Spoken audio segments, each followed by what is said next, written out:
Bom, pessoal, então nessa aula eu vou falar para vocês sobre dicionários em Python, tá? Então, um dicionário, ele é um tipo diferente de coleção. Então, por exemplo, uma lista é uma coleção, como a gente viu. O dicionário é um tipo diferente de coleção, diferente da lista. Ele é um mapeamento nativo do Python, ou seja, não está em nenhuma biblioteca, ele já existe nativamente no Python. E aí ele utiliza o que a gente chama de mapa. E o que é o mapa? É uma coleção associativa desordenada. Então, diferente da lista, a lista era uma coleção ordenada que eu mostrei para vocês. Tem uma estrutura linear, né? Tem um primeiro elemento, o segundo, porque eles seguem a ordem dos índices, né? No dicionário, não. É uma coleção associativa desordenada. E a associação ou mapeamento é feita a partir de uma chave, que pode ser qualquer tipo imutável, tá? Ou seja, não pode mudar o valor da chave para um determinado valor, que pode ser qualquer objeto de dados do Python. Então, acho que eu já vou logo para o exemplo, e aí vai ficar mais fácil de explicar. Então, um exemplo aqui. Tanto é que, para começar um exemplo, começar com um dicionário mesmo, para ilustrar, tá? Então, o dicionário vazio, como era a lista vazia em Python, abre e fecha o colchete. O dicionário vazio abre e fecha chaves, tá? Então a gente cria um dicionário entre chaves. Então se eu colocar aqui eu tenho um dicionário vazio, vou imprimir, tá? Para vocês verem aqui, ele imprime as chaves abrindo e fechando. E como que eu crio o dicionário? Eu tenho que criar um par chave-valor. Então eu crio esse par usando dois pontos para separar. Então aqui eu tenho a chave one e o valor 1. Então eu estou fazendo um mapeamento. O que significa? O one está associado ao 1, 2 está associado ao 2, 3 está associado ao 3, e assim sucessivamente. Então quando eu mando imprimir o dicionário, né, que eu mandei imprimir aqui, ó, no numbersport, ele imprime do jeito que eu criei o dicionário. Ó, 1, 2, 2 e assim sucessivamente. E como que eu acesso os elementos do dicionário? Então, eu acesso de uma maneira parecida com a qual eu acesso os elementos de uma lista. Só que na lista o meu mapeamento é fixo. Toda lista que eu crio começa do índice 0. Então, é o índice 0, 1, 2 e assim sucessivamente. Aqui eu preciso dizer quem são as chaves. E eu acesso por meio dessas chaves. Então, nesse par que eu coloquei aqui separando por dois pontos, o primeiro elemento é a chave. Então, se eu colocar aqui, ó, numbersport 3, ele vai retornar o valor associado à chave 3, que é o 3. Tá certo? Então, Python, pessoal, essa questão do mapeamento, ele funciona da seguinte maneira. Quando você cria uma lista, né? Quando você cria uma lista, como que funciona? Deixa eu mostrar aqui para vocês.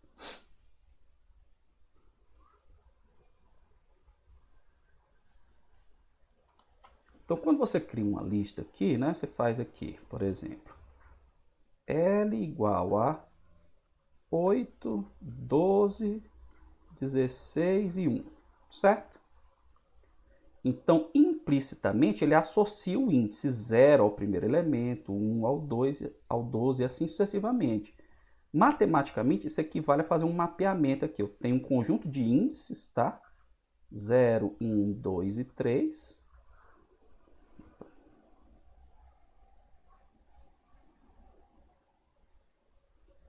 Então, eu tenho aqui um conjunto de índices. E aqui eu tenho um conjunto de valores. 8, 12, 16 e 1. E aí existe esse mapeamento aqui, ó. O 0 mapeia no 8, o 1 mapeia no 12, o 2 mapeia no 16 e o 3 mapeia no 1.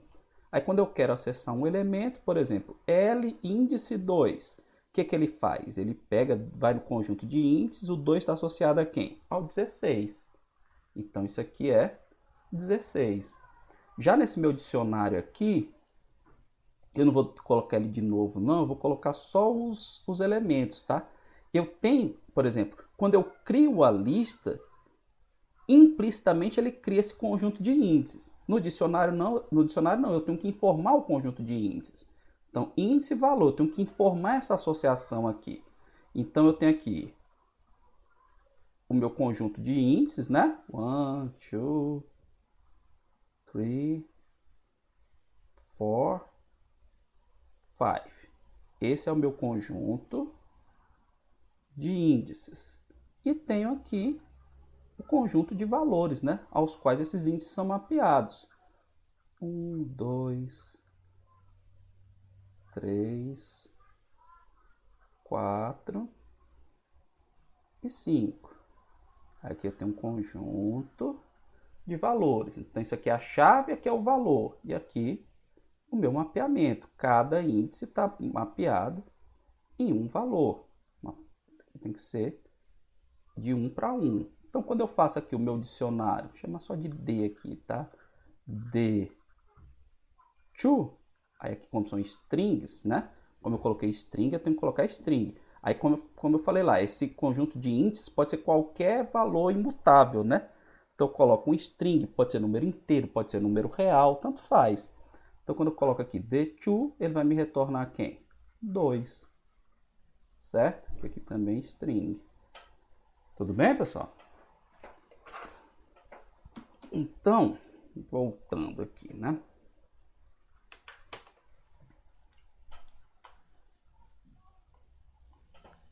Aí, como que eu altero os elementos do dicionário? Do mesmo jeito, você tem que acessar por meio da chave, né, que é o meu conjunto de índices, vai lá e altera o valor que você quer. Então, eu estou criando um dicionário aqui, ó. Por exemplo, eu quero criar um dicionário contendo meus estoques. Então, eu tenho óleo, 5 unidades, azeite, 3, margarina, 10. Né? Então, quando eu mando imprimir, tá aqui, ó, ele imprime meu dicionário. Aí, ó, eu quero alterar a quantidade de margarina. Então, vendi 2 unidades de margarina. Então, eu faço estoque de margarina, né? Estoque índice margarina, recebe o estoque que eu tinha menos 2. E aí, o meu estoque de margarina era 10, agora passa a ser 8. Então, é muito parecido com a lista, só que agora você escolhe o índice, o tipo de índice. Isso é muito mais intuitivo, né? Porque como é que eu ia criar esse estoque usando lista aqui? Eu só podia usar o 5, o 3 e o 10, né? Mas como é que eu associo com óleo, com azeite, margarina? Então, daí a importância desses dicionários. Você tem um mapeamento com associação mais intuitiva. Você pode usar nomes, né? Por exemplo. Como é que você exclui um elemento de um dicionário? Aí essa exclusão, no caso, é do par chave-valor, né? Não dá para excluir só um. Aí você tem essa função del. Então, quando você chama a função del, por exemplo, del estoque azeite. Então, o que eu vou deletar do meu estoque? Ele deleta pela chave, né? Você passa a chave, né? Aqui, mas ele deleta o par chave-valor. Então, quando você deleta o azeite, ó, pronto, ficou só óleo e margarina. Como você adiciona um novo item ao dicionário? Você cria um novo item, estoque café. Estoque café recebe 2. Ele vai lá no dicionário, não tinha café, ele vai lá e coloca o 2, tá certo? Aí você tem que tomar cuidado quando você faz essa adição aqui, porque se já tivesse café aqui, ele ia sobrescrever, né? Ah não, ele ia ficar repetido, quer ver? Vou só fazer um teste aqui. Se eu fizer aqui, ó, estoque, colocar aqui óleo, vamos ver se vai sobrescrever ou vou dar erro, ou vai dar erro. Vamos testar aqui agora. 7. Ah, falta eu mandar imprimir, né?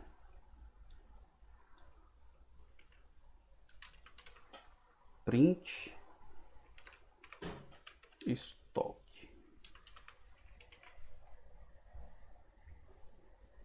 Como eu falei, ele sobrescreve, né?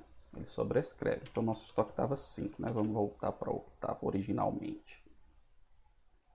Então, tomar cuidado, porque se não existir a chave, você está passando aqui, ele vai criar uma nova entrada. Se já existe, ele pega aí,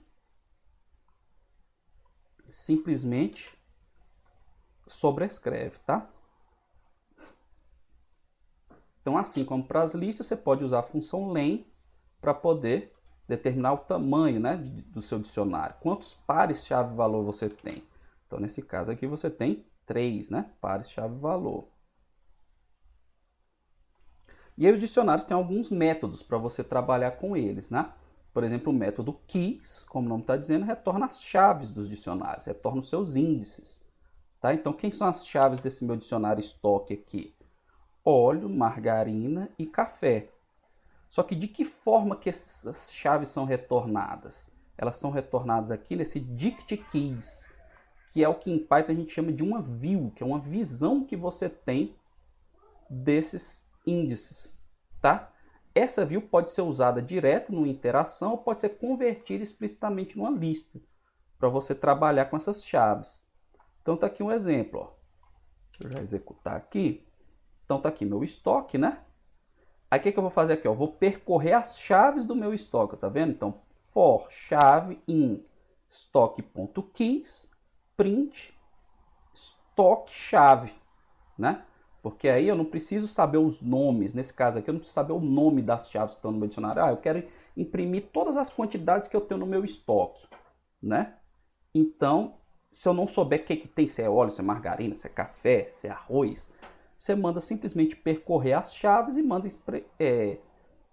imprimir o estoque índice chave. E aí vai imprimindo, ó, 5, 8 e 2. E aí, se você quiser transformar isso numa lista, né, explicitamente, como está dizendo aqui, você coloca list estoque.keys. Aí agora isso aqui é uma lista normal, né? Tem óleo, margarina e café, que são as minhas chaves, tá certo? Só que você não, por exemplo, para fazer essa iteração que eu acabei de fazer, não precisa ser nas chaves. Você pode fazer a interação no dicionário que ele interpreta que você está percorrendo as chaves. Nesse exemplo aqui, ó, por exemplo, for chave em estoque, não precisa ser em estoque.keys, porque para ele essa chave que você está percorrendo aqui são as chaves, né? Então tá aqui, ó, óleo, margarina, café, né? Que é o meu estoque chave, 5, 8 e 2, tá? O método values, como não está dizendo, retorna os valores do dicionário, né? Então, os valores associados às chaves. Então, aqui no caso, meu estoque.values é 5, 8 e 2. Aí, mais uma vez, ó, ele imprime, ele retorna na forma dessa view aqui, essa view dict values. Aí, do mesmo modo que a gente viu para o keys, a gente pode transformar essa view explicitamente em uma lista. Então, se eu colocar aqui, ó, list estoque.values, aí já não aparece aquele dict keys, né, ou dict values. Ele aparece a lista, né? 5, 8 e 2. Então isso aqui parece meio estranho em princípio, mas à medida que a gente começa a trabalhar com os dicionários, vai vendo os exemplos, a gente vai se acostumando com esses métodos aí, essa maneira de percorrer o dicionário, de retornar as informações que estão presentes no dicionário, tá certo? E o método items retorna uma view dos pares chave-valor. Então, o item é o par chave-valor. E aí, como que ele retorna? Vamos ver aqui. Ele retorna, ó, a view. Nessa view, o que eu tenho aqui dentro? É o par chave-valor na forma de uma tupla. Ó.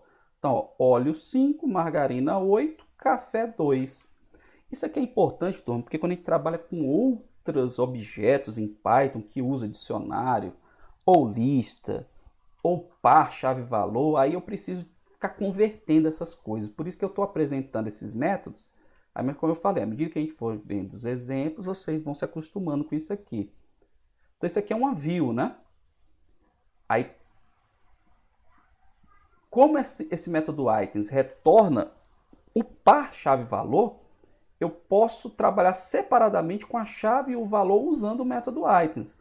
Porque quando eu uso o dicionário aqui, a gente viu que ele percorre as chaves, né? Mas quando eu coloco estoque.items, aí ele percorre o par chave valor. E aí no for, turma, eu posso, quando essa minha lista aqui é de tuplas, né? Eu posso colocar aqui 2 valores para cada um receber um elemento da tupla.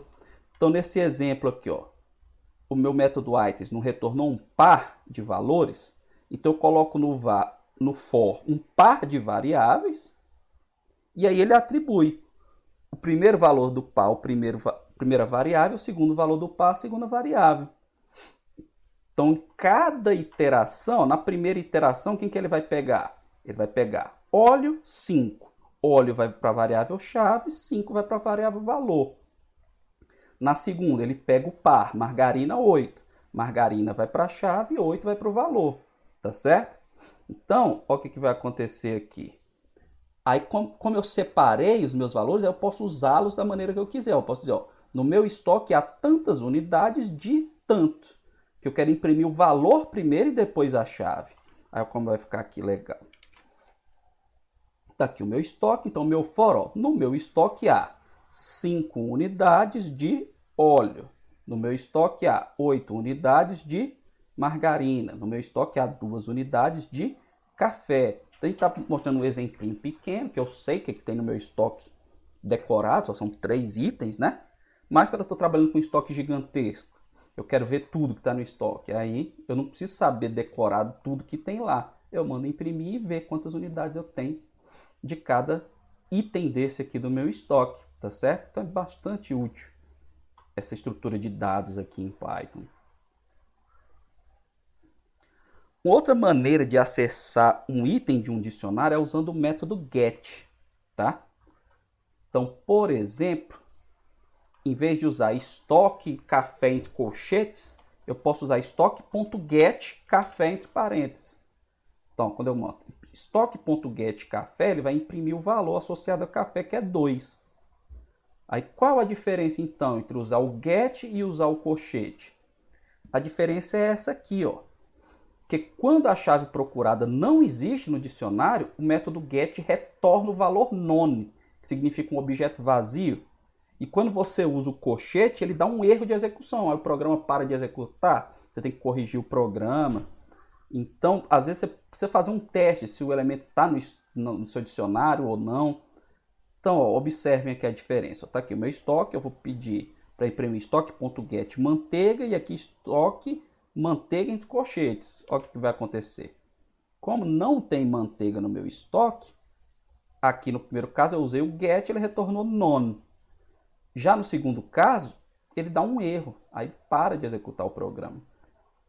Então, quando você não tem certeza sobre os elementos que estão no estoque, você quer testar, é interessante você usar esse método get. E aí você pode usar um if para saber, ó, se o elemento está no estoque, né? Então, se estoque.get igual a none, ou diferente de none, e aí você vê como você vai usar, tá bom? Assim como para as listas e para as strings também, o operador pode ser usado para verificar se uma chave está presente no dicionário. Então, aqui ele testa as chaves, né? Se aquela chave está naquele dicionário. Então, ó, tá aqui o meu estoque, né? Vou imprimir aqui meu estoque. Quais são as chaves do meu estoque? Óleo, margarina e café. Aí print, ó, margarina in estoque. True, né? Porque tá aqui a margarina. Manteiga in estoque. False, né? Não tem manteiga no estoque. E aqui, ó, café not in estoque. Eu tô dizendo que não tá no estoque? Não, isso aqui é falso, porque café tá no estoque. Tá certo? Então, aqui é só um exemplo, né? Para você ver que você pode usar o not in.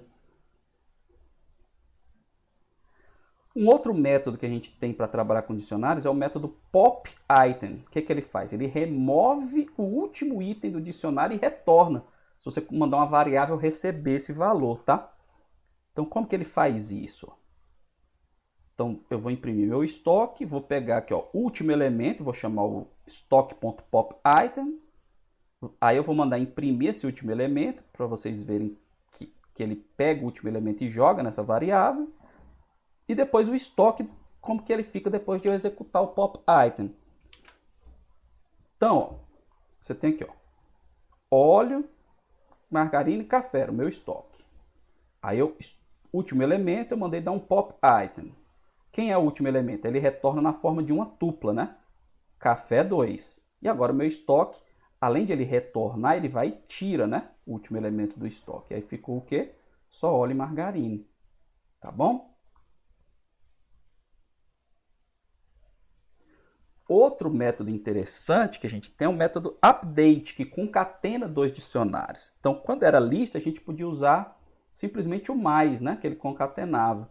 Aqui não, aqui eu preciso usar o update nos dicionários. Se eu usar o mais na lista, não vai funcionar não, tá? Então, como é que funciona? Então, eu tinha aquele meu estoque, né? E eu criei um outro estoque aqui, estoque 2, que eu coloquei macarrão 6, açúcar 9.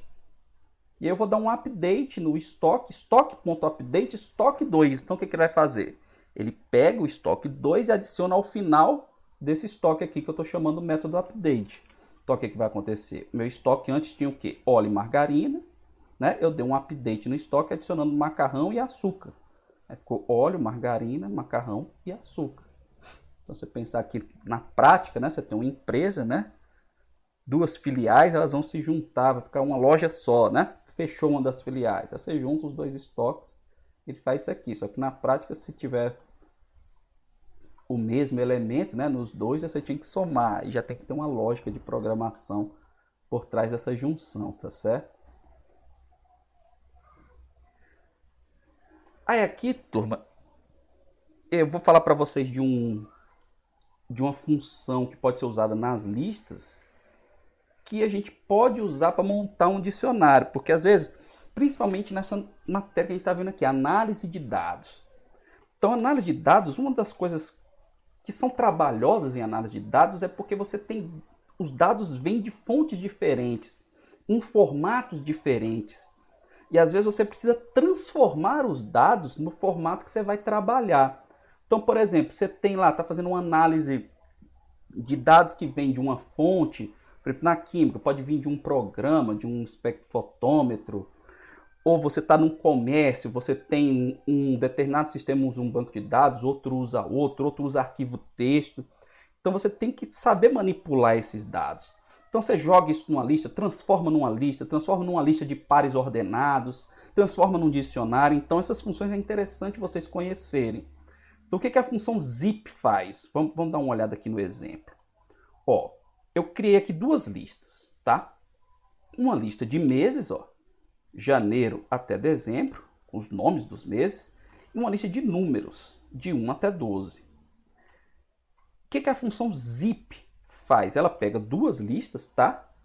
De preferência do mesmo comprimento, porque se elas tiverem comprimentos diferentes, ele vai truncar no comprimento da menor, né? E cria uma lista de pares ordenados, tá? Então ele vai criar um par ordenado. Se eu fizer zip números meses, ele vai criar o par ordenado janeiro 1, fevereiro 2, aí vai ficar uma lista de pares ordenados. Só que, de novo, a função zip ela retorna uma view, é para transformar em lista, eu tenho que colocar list, tá? Tem essa chaticezinha aqui, mas a gente acaba acostumando. E uma maneira de criar um dicionário é por meio de uma lista de pares ordenados, tá?